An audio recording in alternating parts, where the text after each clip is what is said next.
Actress Bhuvaneswari மீது prostitution கேஸா? ஆமாங்க. உங்க எல்லாத்துக்கும் புவனேஸ்வரிங்கிறவங்கள நல்லா தெரிஞ்சிருக்கும். மேக்ஸிமம் 90ஸ் கிட்ஸுக்கு வந்து ரொம்ப தெரியறதுக்கு வாய்ப்பு இருக்கு. ஏன்னு பார்த்தீங்கன்னா, 90ஸ் சீரியல்ஸு, 90ஸ் டிவி ஷோஸு, அதுக்கப்புறம் வந்து 90ஸ்ல நெறைய படங்கள்ல நடிச்சிருப்பாங்க. அதே சமயத்தில மாடலிங்கும் நெறையா பண்ணிட்டு இருந்திருக்காங்க. இவங்க மேல வந்து ஒரு 3 இயர்ஸ் முன்னாடி வந்து ஒரு பிராஸ்டியூஷன் கேஸ் ஒண்ணு போட்டிருக்காங்க.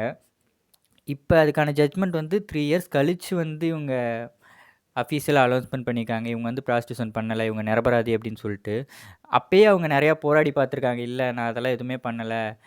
என்னை யாரோ தப்பா சொல்லியிருக்காங்க. யாரோ தப்பா ப்ரொஜெக்ட் பண்ணியிருக்காங்க அப்படிங்கிற மாரி நெறையா சொல்லியிருக்காங்க. இருந்தாலுமே வந்து யாரோ கேஸ் போட்டிருக்காங்க. 3 இயர்ஸ் கழிச்சு ஜட்ஜ்மெண்ட் வந்ததுக்கப்புறம் வந்து இப்பவும் அதே தான் சொல்றாங்க. அப்பவே தப்பு பண்ணலேன்னு சொன்னேனே. அப்பயே நிரபராதின்னு தீர்ப்பு குடுத்துருந்தா எனக்கு ஏதாவது இருந்திருக்கும்ல. இப்ப 3 இயர்ஸ் அலைய விட்டு எனக்கு வந்து நிரபராதின்னு சொல்லியிருக்கீங்க.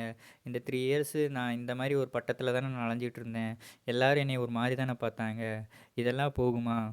அப்ப வந்து ஒரு நியூஸ் சேனல்ஸ் எல்லாம் கூட நெறையா இருந்துச்சு. அப்போ வந்து நியூஸ் பேப்பர்ல 3 இயர்ஸ் முன்னாடி நான் கைதாயிட்டேங்கிற ஒரு தகவல வந்து ஒரு ஃப்ரண்ட் பேஜ்ல போட்டாங்க.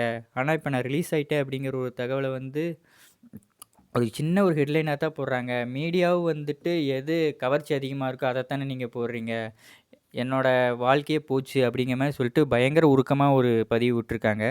இது பார்வையாளர்கள் மத்திய ரொம்ப ஒரு பரபரப்பை ஏற்படுத்தக்கூடிய ஒரு பதிவா இருக்கு. உண்மை ஒரு நாள் வெல்லும் அப்படிங்கிறதுக்காக நான் போராடிட்டே இருந்தேன். இப்போ வந்து உண்மை வென்றுச்சு. எனக்கு ஒரு நம்பிக்கை இருக்கு. உண்மை என்னைக்கா இருந்தாலும் ஜெயிக்கும் அப்படின்னு சொல்லிட்டு அவங்க நெகிழ்ச்சியா ஒரு பதிப்ப விட்டுருக்காங்க.